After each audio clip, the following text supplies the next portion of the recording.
Good afternoon ma'am. Ma'am, Aishika চিনি তো সদ্য প্লে গ্রুপে ভর্তি হলো, মানে একটা বছর হয়ে গেল। তো ওভারঅল একটা বছর পড়িয়ে আপনার কেমন লাগলো?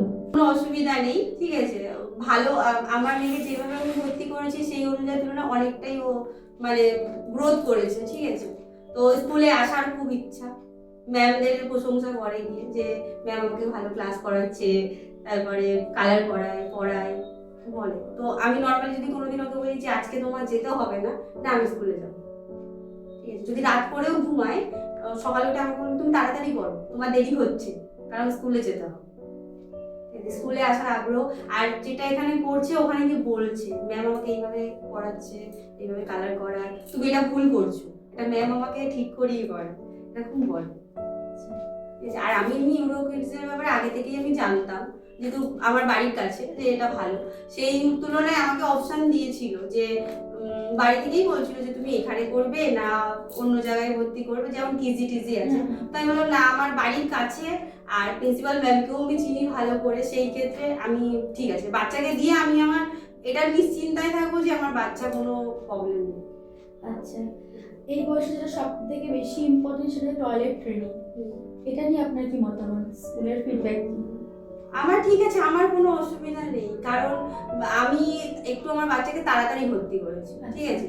তো অন্য জায়গায় হলে আমার একটা টেনশন হতো যে আমার বাচ্চাকে হয়তো সে ঠিকঠাক করে দেখবে না, বা হয়তো অসুবিধা হতে পারে।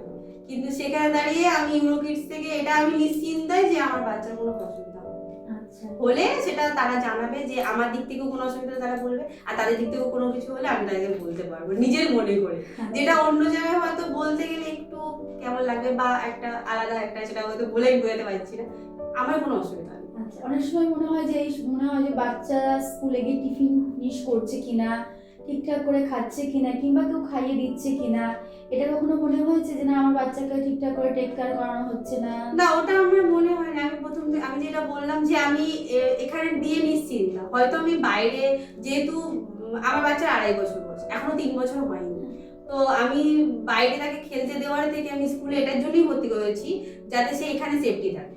ম্যামরা যেহেতু আছে, আরো যে 5টা বাচ্চা থাকবে, আমি জানি যে ম্যাম আছে সে 5টা বাচ্চার সাথে দেখবে। আর নর্মালি 5টা বাচ্চা থাকা মানে একটু আধটু ঠেলাঠেলি ধাক্কা দেখি, এটা নর্মালি ব্যাপার, ঠিক আছে। সেখানে দাঁড়িয়ে আমি জানি এখানে যে শিক্ষাটা পাবে, বাইরে যদি আমি 5টা বাচ্চার সাথে মিশতে দিই সেই শিক্ষাটা পাবে।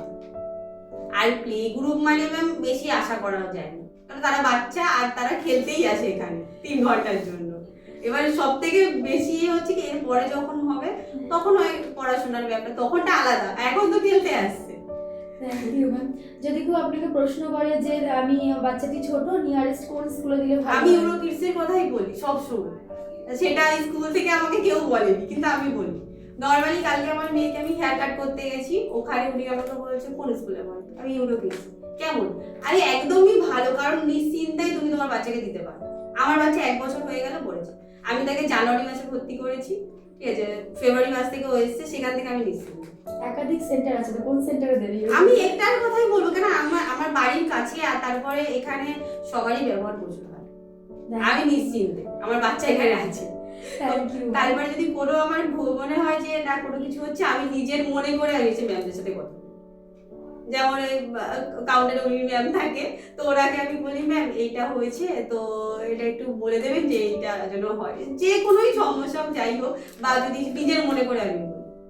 কিন্তু হয়তো অন্য জায়গায় হয়তো সবাই বলতে পারে যে আপনি হয়তো অন্য জায়গায় ভর্তি করলে এটাও হতো, কিন্তু ভর্তি যেটাই করেছি সেটা থেকে আমি যখন ফিডব্যাক ভালো পাচ্ছি, তো খারাপটা কেমন?